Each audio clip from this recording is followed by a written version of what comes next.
Hello అందరికీ welcome back to my channel the demo Parivar. Like, share, subscribe. కొత్తగా చూసే వాళ్ళైతే ఒక చిన్న లైక్ చేసి సబ్స్క్రైబ్ చేసుకోండి. మీకు తెలిసిన వాళ్ళకి ఎవరికైనా యూజ్ అవుతాయంటే సబ్స్క్రైబ్ చేసుకోమని షేర్ చేయండి.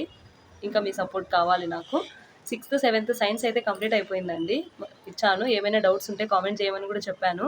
ఎక్కడైనా అక్షరాలు అర్థం కాకుండా కామెంట్ చేయండి. ఏదైనా మీకు డౌట్ వచ్చి నేను తప్పు రాసిందన్నా కూడా నాకు చెప్పండి, నేను సరిదిద్దుకుంటాను. ఏమైనా మిస్టేక్స్ ఉంటే. ఏమంటే తొందరలో అలా అయి ఉండొచ్చు. 8th క్లాస్ కూడా కంప్లీట్ అయిందండి. మొత్తం 2 సెమ్‌లు ఒకే దాంట్లో పెట్టాలంటే చాలా లాంగ్ అవుతుంది. నా ఫోన్‌లో అంత ఏమంటారు స్టోరేజ్ లేదనమాట ఒకేసారి సేవ్ చేసేకి. అందుకోసం కష్టంగా ఉంది. ఈరోజు సెమ్ 1 పంపిస్తాను. రేపు సెమ్ 2 పంపిస్తాను. 9th మాత్రం ఇంకా నేను ప్రిపేర్ అవ్వలేదు, రాయలేదు. అది ఎలా ఉందంటే పీ సైన్స్, ఎన్ సైన్స్ అంటాం కదా. ఇప్పుడు 8th వరకు ఎట్లిచ్చారంటే పీ సైన్స్ కూడా సెమ్ 1, సెమ్ 2, ఎన్ సైన్స్ కూడా సెమ్ 1, సెమ్ 2 ఇచ్చారు. కానీ 9థ్‌లో అలా లేదు. బయాలజీకి ఒకటే బుక్ ఉంది. అదే ఫిజికల్ సైన్స్‌కు 2 బుక్కులు ఉన్నాయి, సెమ్ 1, సెమ్ 2. ఈ బయాలజీకి ఉన్న పీడిఎఫ్‌లో మాత్రం 5, 6, 7 అని ఇచ్చి కొన్ని చాప్టర్స్ ఫిజికల్ సైన్స్‌లో ఉన్నాయి, చెక్ చేయండి అని ఇచ్చారు. జస్ట్ 3 చాప్టర్సే ఉన్నాయి. 3నో 4 అంతే అనుకుంటా. ఏదో మౌలిక ప్రమాణాలు, శ్వాసక్రియ గురించి ఇవే ఉన్నాయి 9th బయాలజీ. పెద్ద టఫ్ ఏం అనిపియదు. ఒక రోజులో రాసేస్తాను 9th క్లాస్. రాయడం అంటే అదే నేను ప్రిపేర్ అవుతూ రాయాలి కాబట్టి లేట్ అవుతుంది. పిన్ టు పిన్ చదవాలి. ఏది మిస్ అయినా కూడా కష్టము. ఇంకా బయాలజీ ఈ 9th బయాలజీ కూడా ఈ వీకెండ్‌లోపు మీకు పంపించేస్తాను. చెక్ చేసుకోండి, చాలా యూజ్ అవుతాయి. 10th next week అవుతుందనుకుంటా. మధ్యలో నాకు ఫంక్షన్ ఉంది, ఊరెళ్ళేది ఉంది. అప్పుడు కొంచెం బ్రేక్ పడొచ్చు. ఆ బ్రేక్‌లో నేను రాసిన 7th తెలుగు ఉందండి. 7th తెలుగు సెమ్ 1 పంపించాను. ఆల్రెడీ పోస్ట్ చేశాను. ఒకసారి చూడండి, చూడని వాళ్ళు. సెమ్ 2 అయిపోయింది. నేను ప్రిపేర్ అవ్వడం అయిపోయింది. ఇంకా పెట్టడమే ఆలస్యము. ఇప్పుడు సోషల్ ప్రిపేర్ అవుతున్నాను. అంటే అన్ని సబ్జెక్టులతో పాటు ఇది కొద్దిసేపు అనమాట. ఒకే సబ్జెక్టే ఏం ప్రిపేర్ అవ్వను. కొన్నవి కొన్నివి అనమాట. ఏది నచ్చితే ఈ టైం టేబుల్ ప్రకారం సైకాలజీ ఎప్పుడు చదవాలి, ఇది ఎప్పుడు అలా నేను ప్రిపేర్ అవుతున్నాను. నేను కంపల్సరీ నోట్స్ రాస్తున్నానంటే సైన్స్, సోషలే అండి. మ్యాథ్స్ అయితే కొన్ని ప్రాబ్లమ్స్ వరకు, ప్రిన్సిపల్స్ వరకు అలా చేస్తున్నాను. నేను పూర్తిగా మీకు ఇవ్వగలిగితే మ్యాథ్స్ కూడా ఇస్తాను, కానీ కొంచెం టైం పడుతుంది. వెయిట్ చేయండి, మీరు చేసుకుంటూ ఉండండి. ఇంకా 8th క్లాస్ బయాలజీ చెక్ చేయండి, సెమ్ 1. ఈ వీడియోకి అటాచ్ చేస్తాను. ఏమైనా డౌట్స్ ఉంటే కామెంట్ చేయండి. అక్కడక్కడ మా పిల్లలు ఏమైనా గీతలు గీసుంటే సారీ. నేను రాస్తుంటే అడ్డు పడతారనమాట. పెన్ను లాక్కోవడం అలా అక్షరాలు మిస్ అయ్యి ఉంటే కామెంట్ చేయండి, నేను అర్థమయ్యేలాగా చెప్తాను. చెక్ చేయండి. 8th సెమిస్టర్ 1 ఫస్ట్ చాప్టర్ వచ్చేసి కణం నిర్మాణం విధులండి బయాలజీలో. ఈ కణం నిర్మాణం విధుల్లో కణం ఆవిష్కరణ ఎలా జరిగింది, ఎవరు కనిపెట్టారు, వాటి గురించి ఉందండి. కణం ఎలా ఉంటుంది, దాని రీతి ఏంది, ఏక కణం ఎలా ఉంటుంది, బహుళ కణం ఎలా ఉంది, అన్నింటికంటే పెద్ద కణం ఏది, ఇలాంటి మొత్తం గురించి ఉంది.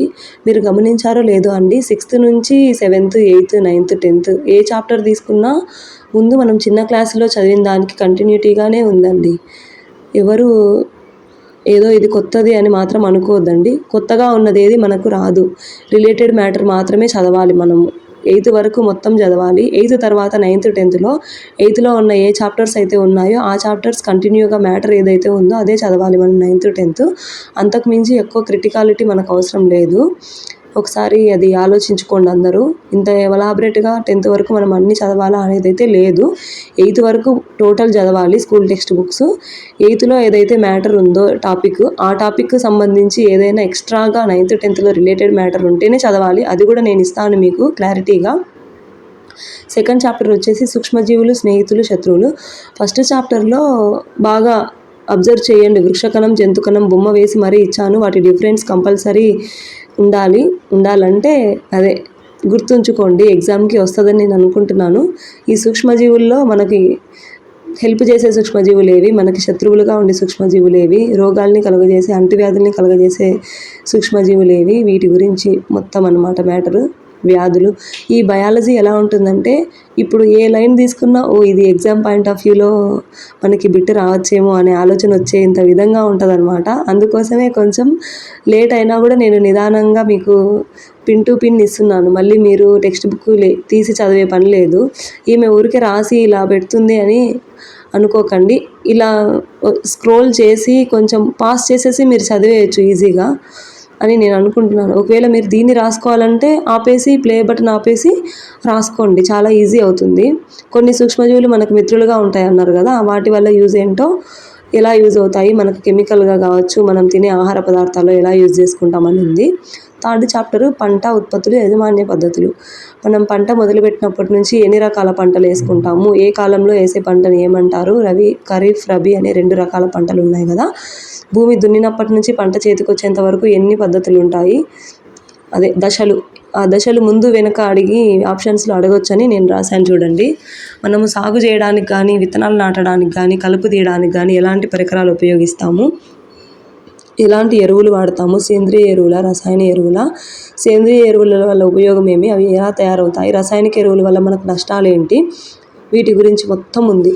మీరే చూస్తున్నారు, నేను ఇందాక చెప్పాను కదా, బయాలజీలో మనం ఏ లైన్ తీసుకున్నా ఇది ఎగ్జామ్లో వస్తుందేమో అని అనిపిస్తుంది మనకు, అలా ఉంటుంది అనమాట. కానీ బయాలజీ గొప్పతనం ఏంటంటే మనం చదువుతా అంటే ఇంట్రెస్ట్గా ఉంటుంది, ఇది ఏమంటారు తొందరగా అర్థం కూడా చేసుకోగలుగుతాము, దాన్ని మనం గుర్తుపెట్టుకోనేంత శక్తి ఉండాలి అంతే. 4వ చాప్టర్ జంతువులలో ప్రత్యుత్పత్తి అండి.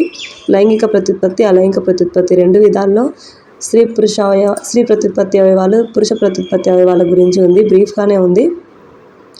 ఫలదీకరణం అంటే ఏంటి, పిండాభివృద్ధి ఎలా జరుగుతుంది, అందులో భ్రూణదశ ఏంటి, కప్ప జీవిత చక్రంలో ఆ 3 దశలు కూడా ఇచ్చారు. చాలా చాలా బ్రీఫ్గా ఉంది. ఒక ఎగ్జాంపుల్ క్లోన్ డాలీ కథ ఉంది చూడండి. తేనెటీగ సమూహంలో ఇది బ్రీఫ్ అండి, లాస్ట్లో నోట్ పాయింట్లో ఇచ్చారు. పాస్ చేసి చదువుకోండి లేదా రాసుకోండి, చాలా చాలా యూజ్ అవుతుంది నా నోట్స్. ఎవరికైనా నచ్చితే లైక్ చేయండి, షేర్ చేయండి, కామెంట్ చేయండి. ఇంకంతే ఈ వీడియో. Bye bye.